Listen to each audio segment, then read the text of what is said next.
Hey everyone, and welcome back to another episode of my GTA Online Diamond Casino Heist Mastery Guide. Now that we are done with all of the big con approaches, it's time to move on to the final approach, the aggressive one. This one requires much less step-by-step instruction when it comes to the finale, since you're not trying to preserve stealth or anything by avoiding cameras and making sure bodies aren't spotted by those cameras. You're literally just shooting everything in sight.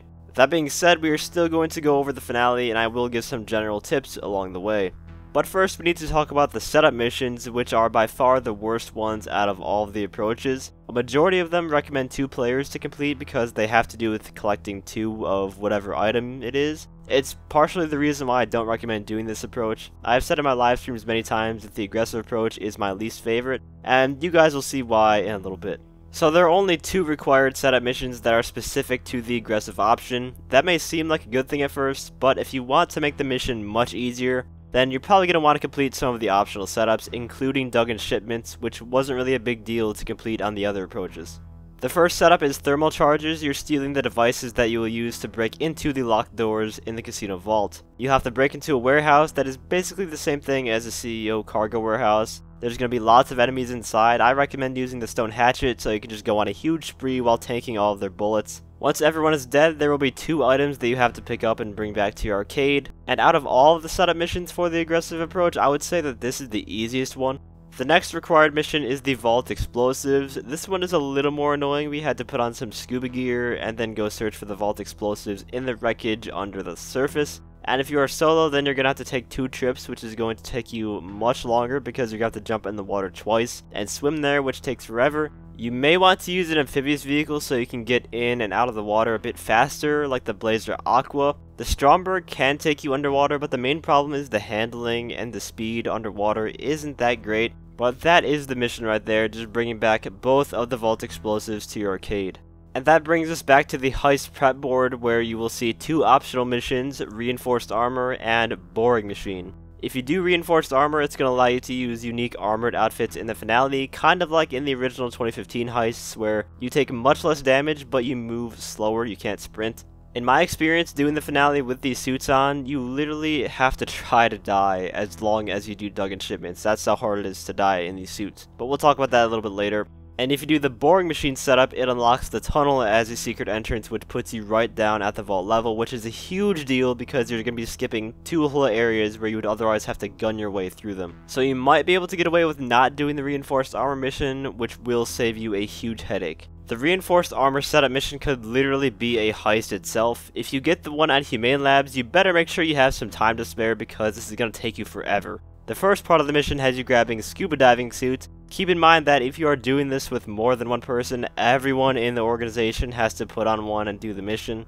You then have to swim your way through the tunnel that leads into the Humane Labs, which takes a good while. After which, you will take the elevator to the main interior of the lab, where you will have to find the suits somewhere in the area while fighting a ton of bad guys. And I'm not sure if this is a bug or not, but the alarm from Humane Labs is so loud that you could probably hear it around the world from fucking Liberty City.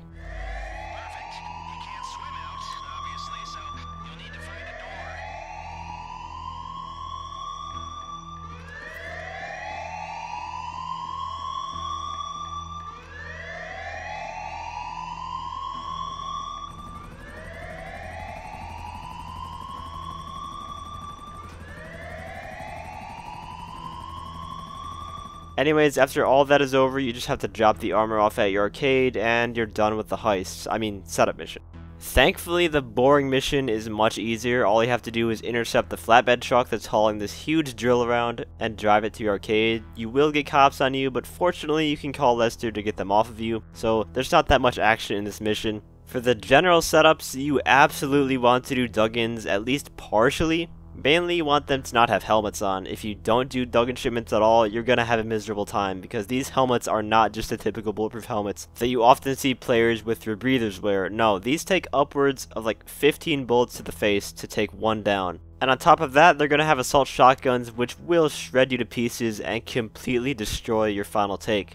Even with armor-piercing rounds, they don't go down in a shot to the head, and if they did, you're just wasting more money on a better gunman on a heist that already pays the least amount because of its nature, so there's really no point in that. Just go with the cheapest gunman with the shotgun loadout, that's what I recommend. The SMG he gives you will be completely fine so long as you have dug-in shipments done. The only thing you want to invest more into is a good hacker, of course. Now on to the finale. In the gameplay, we're using the underground tunnel entrance, so we have to head down to the sewer tunnel to begin the heist. I should also mention that before you begin the heist finale, it's best to stock up on snacks and body armor just in case. Here we go. I've been hoping you'd go for the dramatic option, and you didn't disappoint. Tunneling right under the vault without triggering their seismometers wasn't easy or cheap. Have you ever seen a private army of well-armed Texans with orders to shoot on sight? Because you're about to get a close-up view. Alright everyone, head into the tunnel and we're just a medium-sized explosion away from the vault. The wall is only a few inches thick at that point. Plant the explosive and let her rip.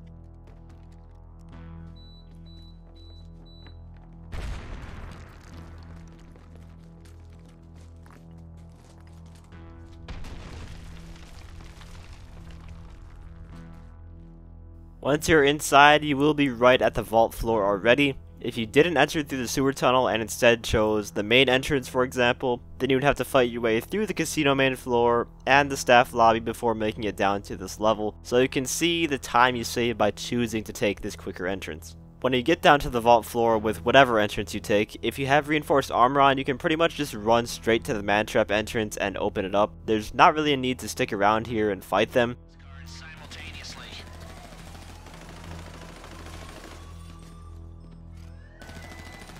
Next week I will be doing a guide on vault strategies for each approach and each individual vault content, so right now we're just going to skip to the exit. On the way out of the vault, there's of course going to be more guards waiting for you. There's really not much explanation required here, just shoot your way out.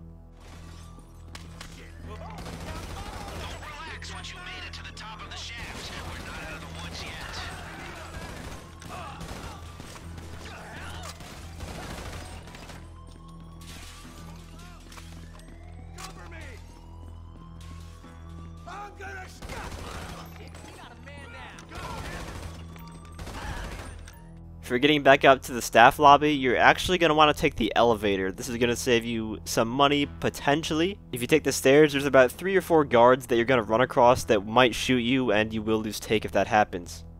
At the staff lobby, what I like to do is escape right away through the security room, only taking out the guards that are directly in front of me. Just make a dash for the exit through the metal detectors. You're going to get shot regardless of what you do here. I don't recommend going for the daily vault either on the aggressive approach because it's just not worth it. The money you take from the daily vault is just going to be lost in the time you have to sit and wait for that to be collected, especially if you get a bad take from it. What the hell? Damn it. All right, they hit him. Home stretch. I feel so alive. Woo. I even think my eczema's clearing up.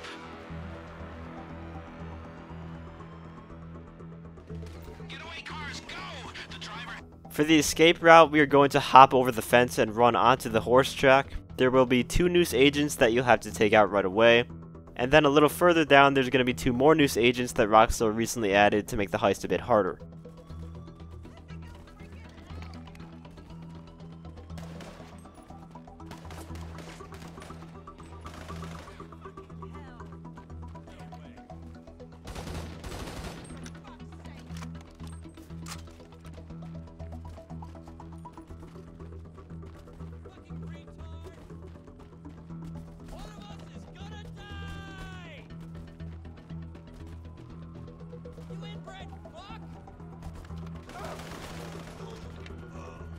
From there, you can either keep going to the right, hop over the fence, and grab a street vehicle, or you can do what we're doing in the gameplay and wait for the cops to come driving down the track, steal a cop car, and take the jump onto the street. Either way you choose, you're gonna get into an engagement with the cops.